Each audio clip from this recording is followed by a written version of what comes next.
साधु का स्वभाव बड़ा द्रवीभूत होता है। साधु स्वभाव कपास के समान होता है, नीरस होते हुए भी उसमें प्रेम छिपा होता है। तो जब राजा ने क्षमा याचना की, भगवान च्यवन मुनि ने उन्हें क्षमा कर दिया। उनकी सेवा के लिए अपनी पुत्री सुकन्या को महर्षि च्यवन को दे दिया है, उनके साथ विवाह कर दिया है। च्यवन मुनि की सेवा सुकन्या ने बड़े पति भाव से, कठोर पति व्रत के साथ की है और उन्हें अपने तपोबल से अश्विनी कुमार को बुलाकर भगवान च्यवन मुनि को नेत्र पुनः दिए हैं और उनको दिव्य दृष्टि दी है।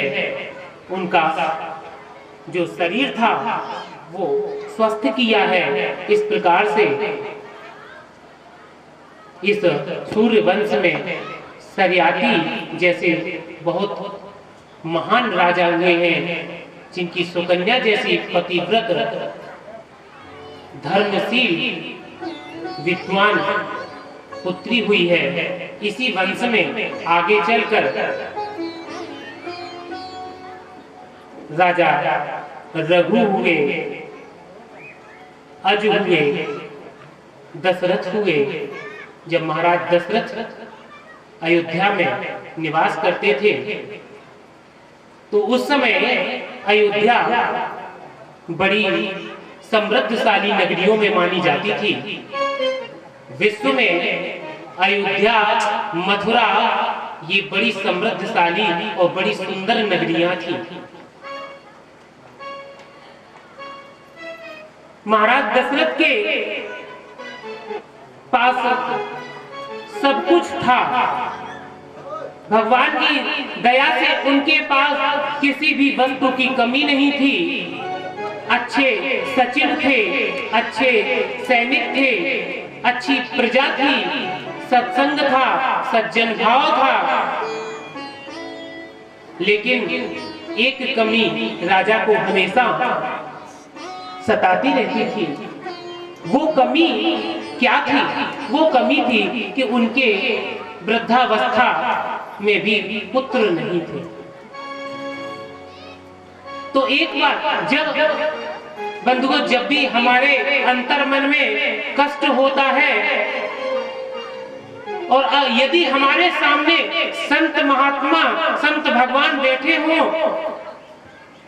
तो हमारे हृदय को निश्चित ही कहीं ना कहीं से कोई विकल्प अवश्य मिल जाता है। देखिए, भक्ति महारानी जब वृंदावन में असंतुष्ट थी,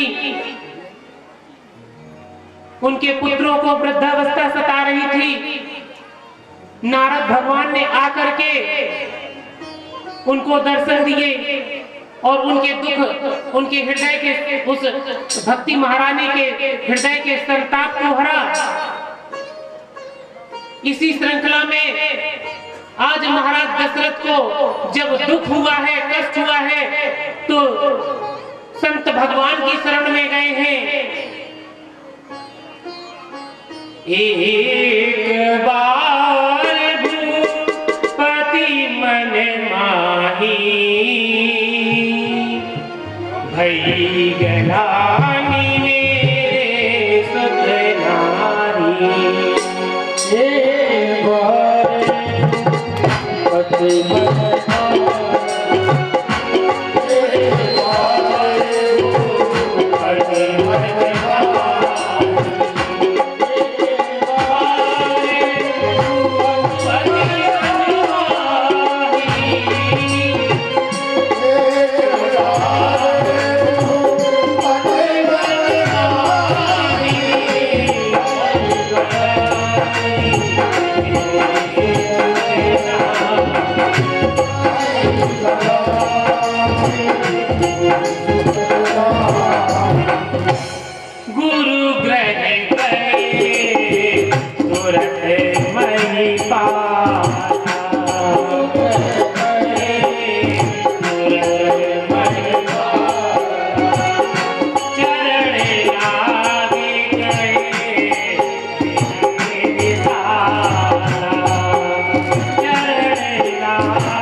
की, उनके चरणों की रज को अपने सिर पर चढ़ाया और उनसे अपने दुख को बखान किया। तो गुरुदेव महाराज ने राजा के हृदय के संताप को मिटाते हुए उन्हें तुरंत बहुत अच्छी सलाह दी और भगवान वशिष्ठ मुनि की सलाह से राजा दशरथ ने श्रृंगी ऋषि वशिष्ठ बुलावा, श्रृंगी ऋषि वशिष्ठ बुलावा,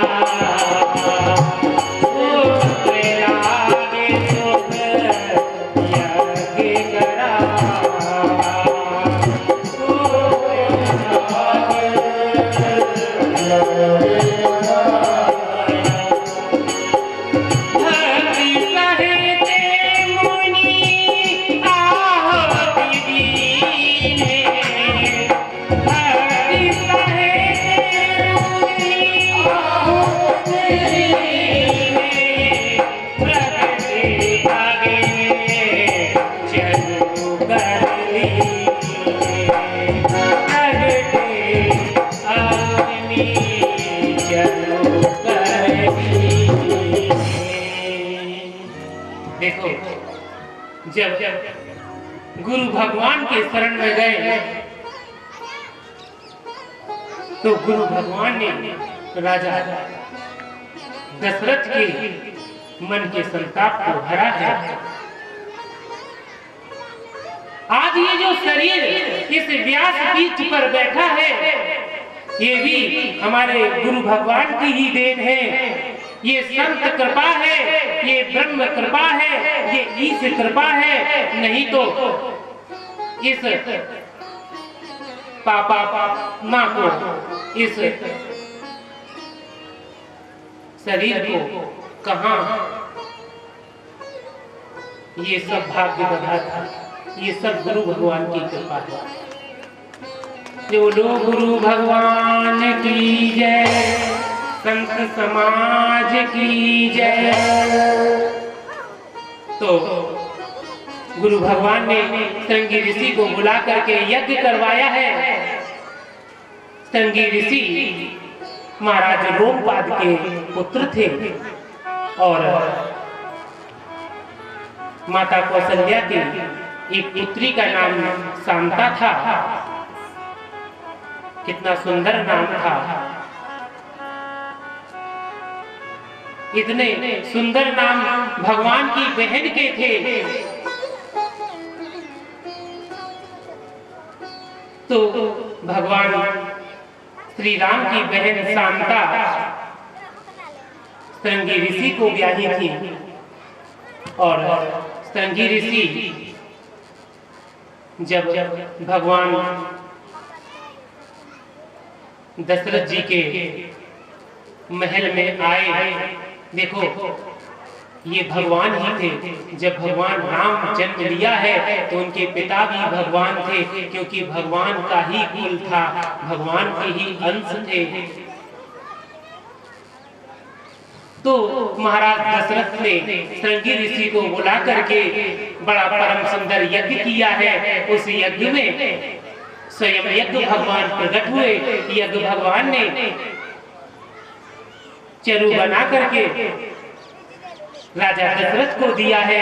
राजा दशरथ ने वह चरु, वह खीर ले करके अपनी तीनों महारानियों को दी है। गुरु भगवान और यज्ञ भगवान की कृपा से महारानी कौशल्या, महारानी सुमित्रा और महारानी कैकेयी को वह चरु प्रसाद मिला है। छोटी रानी सुमित्रा ने अपने चरु में से, छोटी रानी सुमित्रा को कैकेयी और महारानी कौशल्या ने अपने अपने भागों में से आधा भाग दिया है। इस प्रकार से महारानी सुमित्रा को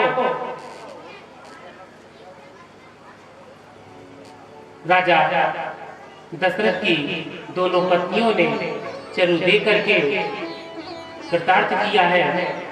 ऐसी मां धन्य है कि जिन्होंने उस चरु के प्रभाव से लक्ष्मण और शत्रुघ्न जैसे पुत्रों को जन्म दिया। महारानी कौशल्या के भगवान श्री राम गर्भ में आए हैं और महारानी कैकेयी के गर्भ में भगवान भरत का आविर्भाव हुआ है। धीरे धीरे जब समय निकलता गया, गर्भावस्था पूरी हुई तो चैत्र मास आता है। नवमी तिथि मधुमास पुनीता, नवमी तिथि मधुमास पुनीता,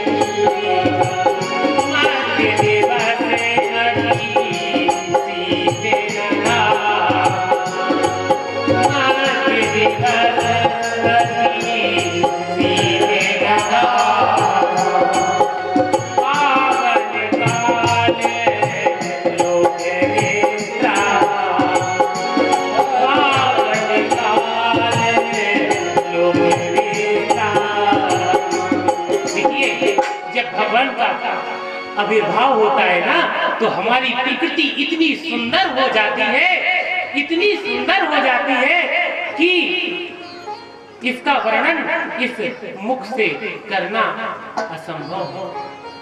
जितना वर्णन किया जाए उतना कम है। सुगंधित वायु बहने लगी, देवता प्रसन्न हो गए, वन फूल में, वन वृक्षों में, पौधों में फूल आ गए, पर्वतों में मणियां निकलने लगी, सरियों में उछाल आ गया और संपूर्ण नदियां सस्य श्यामला होकर के बहने लगी। सभी देवगण अपनी अपनी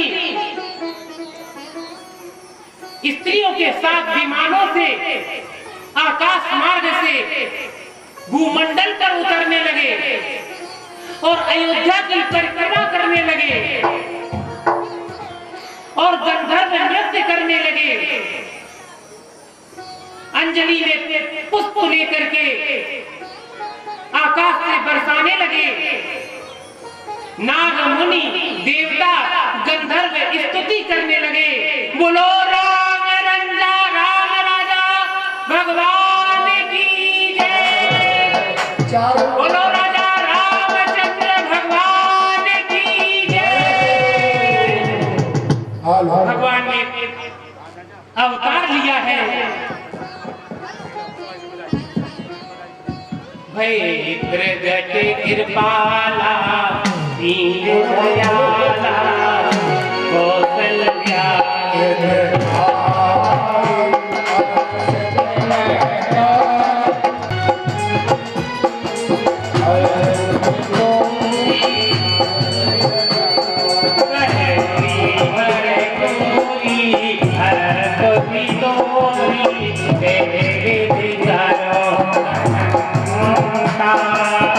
माया गुण ज्ञान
कोई भी नृत्य से वंचित नहीं रहना चाहिए।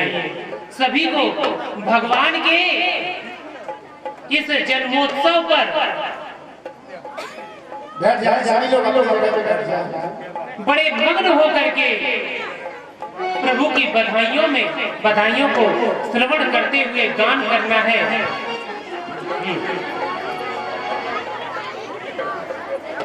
बोलिए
और लक्ष्मण को, भरत को, शत्रुघ्न को, चारों बालकों को स्नान कराया है।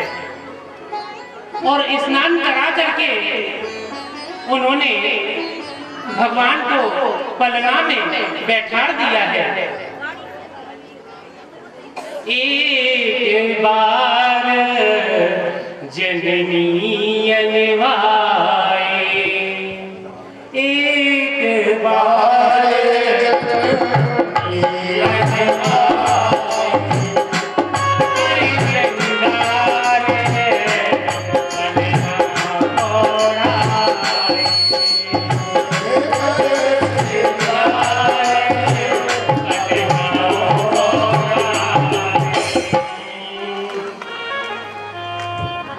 एक बार माता ने सुंदर चारों बालकों को स्नान करा करके पलंग पर बिठाया है और बहुत सारे पकवान बनाए हुए हैं, अपने इष्ट देवों को मनाया है। करे पूजा नैवेद्य चढ़ावा, करे पूजा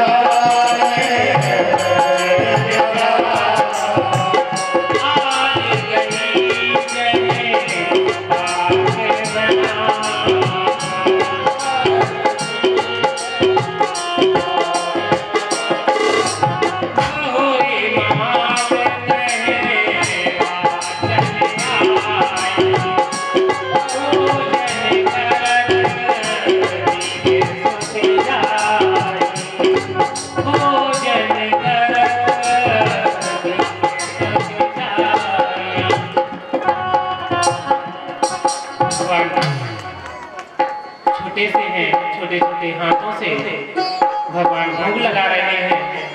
कितना सुंदर दृश्य है। और माता उनकी सेवा शुश्रूषा करती हैं।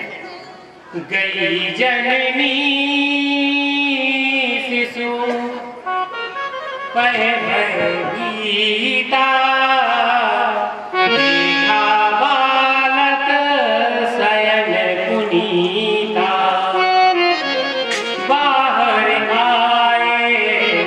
देखा सुत सोई,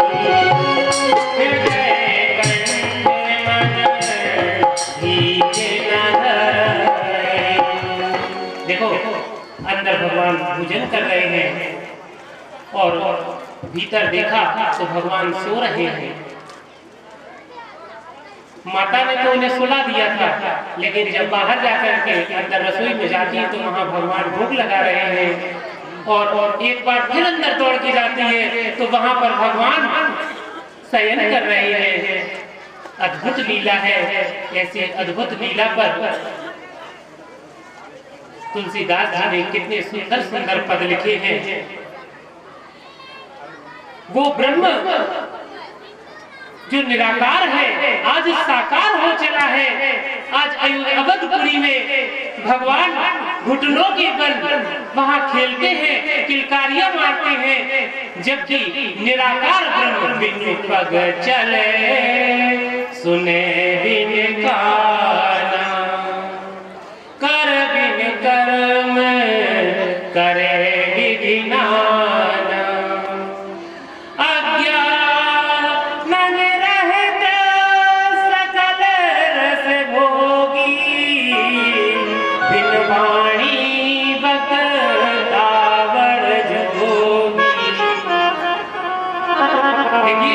वो निराकार ब्रह्म आज साकार हो गया है। आज अवधपुरी के पवित्र भूमि में भगवान किलकारियां मारते हैं। कितना सुंदर दृश्य है।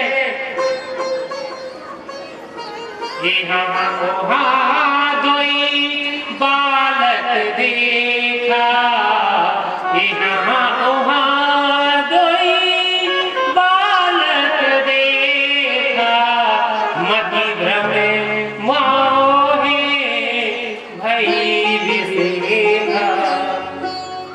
देखे राम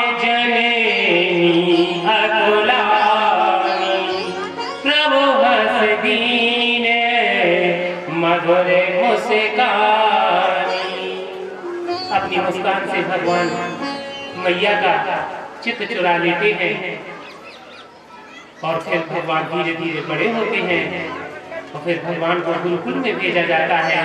प्रातः काले उठे के रघुनाथा,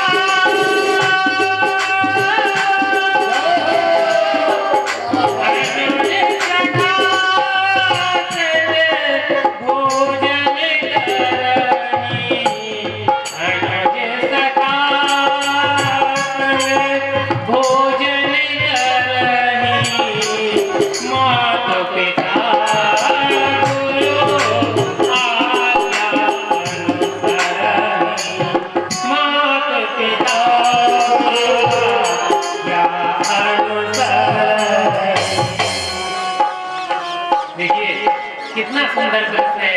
भगवान ऐसा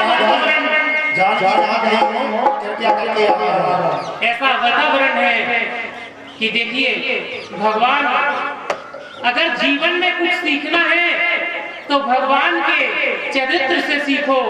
भगवान राम ने जो किया है वह करो, और जो कृष्ण ने किया है वो मत करो। कृष्ण ने जो कहा है वह करो। भगवान राम आज मर्यादा पुरुषोत्तम के नाम से जाने जाते हैं, क्योंकि उन्होंने अपने जीवन में मर्यादा का कभी उल्लंघन नहीं किया और पिता की प्रति अपने पुत्र भाव को सर्वोत्तम किया। अपने भाइयों के साथ कितना सुंदर व्यवहार किया। अपनी माताओं के साथ, विमाता कैकेयी के साथ भी अपनी मां से बढ़कर प्रेम किया। ऐसा चरित्र आपको किसी ग्रंथ में, किसी समाज में देखने को नहीं मिलेगा।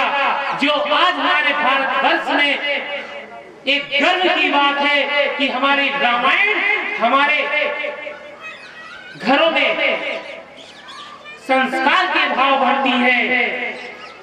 जब रामायण हमारे घरों में ग्रह ग्रह हुआ करती थी तो कितनी सज्जनता रहती थी।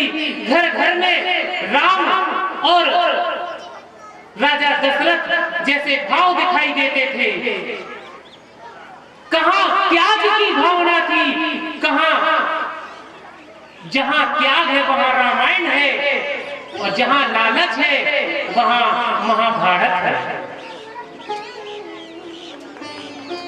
कितना त्याग कि अपने भाई के लिए, वो भी सौतेले भाई के लिए अपना राजपाट त्याग दिया।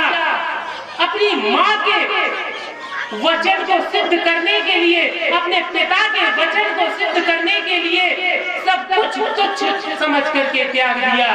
धन्य है ऐसी संतति, भारतवर्ष की ऐसी संतति को जन्म लेकर के आज भारत माता धन्य हो गई है। आज ये धरती धन्य है। लक्ष्मण जैसा भाई, वाह वाह क्या बात है। लक्ष्मण जैसा भाई जिसने अपने बड़े भाई के लिए 14 वर्ष तक निद्रा को भी त्याग दिया है। भरत जैसा भाई जहां भगवान के वनवास को देख करके, उनके स्वयं की स्थिति को देख करके स्वयं 2 फुट नीचे गड्ढे में रह करके शयन किया है। उनकी खड़ाकों को ला करके उस सिंहासन, स्वर्ण जड़ के सिंहासन पर रख दिया है। ऐसा भाव अपने भारतवर्ष में परमात्मा ने श्री राम के रूप में जन्म लेकर के हम मानवों को ये शिक्षा दी है। यहाँ तक कि उन्होंने जटायु जैसे अधम नीच और एक खग को भी सदगति दे करके उसे अपनी गोद में बिठाया है। बाली और सुग्रीव जैसे वानरों को भी भगवान ने अपनी कृपा का पात्र बनाया है। रावण जो इतना दुष्ट था उसको भी सदगति दी है। प्रजा के लिए अपने परिवार को त्याग दिया है। अपनी पत्नी को मां भगवती सीता को त्याग किया है। किसके लिए? प्रजा के लिए।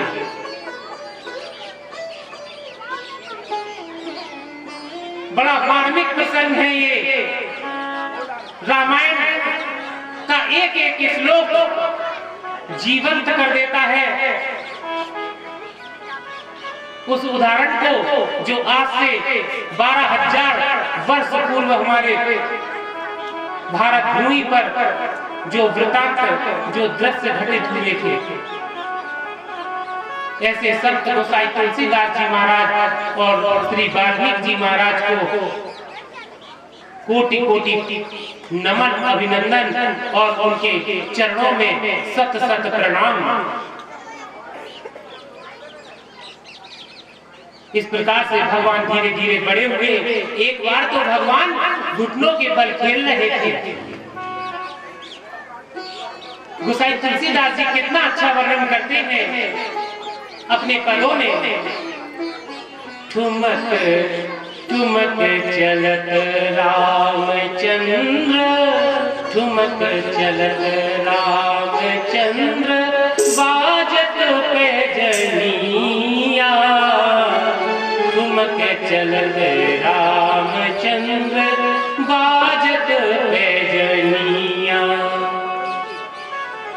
किलकी किलकी उठत धाए, किलकी किलकी उठत धाए, गिरत करत लटपटाए। धाए माए गोद लेकर दशरथ की रानियां। ठुमक चलत रामचंद्र, बाजत